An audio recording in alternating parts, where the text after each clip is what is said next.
Well, here we are, 4 months after the United Nations climate change talks took place in Copenhagen. And I don't know about you, but lots of people were left really confused about what happened there. Cast your mind back to the end of last year. There were 2 weeks of intense negotiations. Some governments came out in favour of big emissions cuts, but rich countries were only prepared to do half the amount that they should. Hundreds of thousands of people took to the streets, there were candlelit vigils, there were government leaks, and the negotiation text kept changing right up until the last moment. And then finally, leaders from the US, China, India, Brazil, South Africa cobbled together a political deal in the final hours. Confused? Well, that's understandable. Things were such a mess at the end of Copenhagen that many of us were left wondering, where next? Where do we go from here? Well, let's see. At the Copenhagen climate talks, Oxfam was campaigning on 2 fronts. First of all, on emissions cuts to keep global warming below 2 degrees. And secondly, for money to help poor countries adapt to the effects of climate change that are already unavoidable. On emissions cuts, the world did recognise that we need to keep global warming below 2 degrees. But the thing is, no action plan was agreed. And when you add up the individual pledges that each country made, we're still on for global warming of about 4 degrees. So still lots to do. On money, rich countries agreed that we needed to provide $100 billion a year, every year from 2020.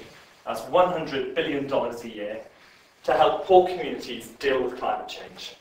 Sounds like a lot of money, and yeah, it is a good start.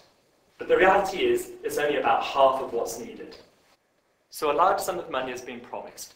That's the good news. But at the moment, nobody knows where this money is going to come from. It's just a number. We need to keep the pressure on this year so that number becomes real money. Money that's urgently needed for things like renewable energy so that poor countries can develop in a low-carbon way. For things like water harvesting systems and for irrigation systems so that poor communities can cope with ever more severe droughts. As well as making sure that cash gets delivered, it must reach those who need it most. And as women tend to do the jobs that are most affected by changes in the weather, they're the ones that are feeling the greatest pressure.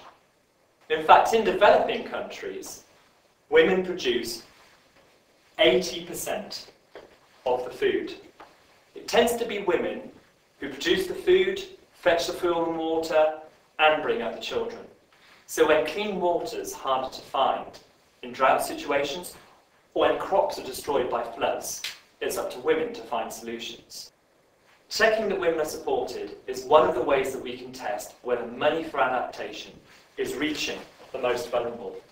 But governments must also ensure that the $100 billion is new money and not taken from existing commitments for other essential areas like health and education.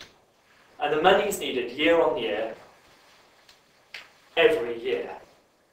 In 2010, there is a process to define how much money is available, where it comes from, and how it's distributed. Getting this right is essential to rebuilding trust in the international climate change negotiations. Final decisions on this issue can be made at the UN Climate Change Summit in Mexico this December. Right up until then, we'll be letting you know how you can keep the pressure on.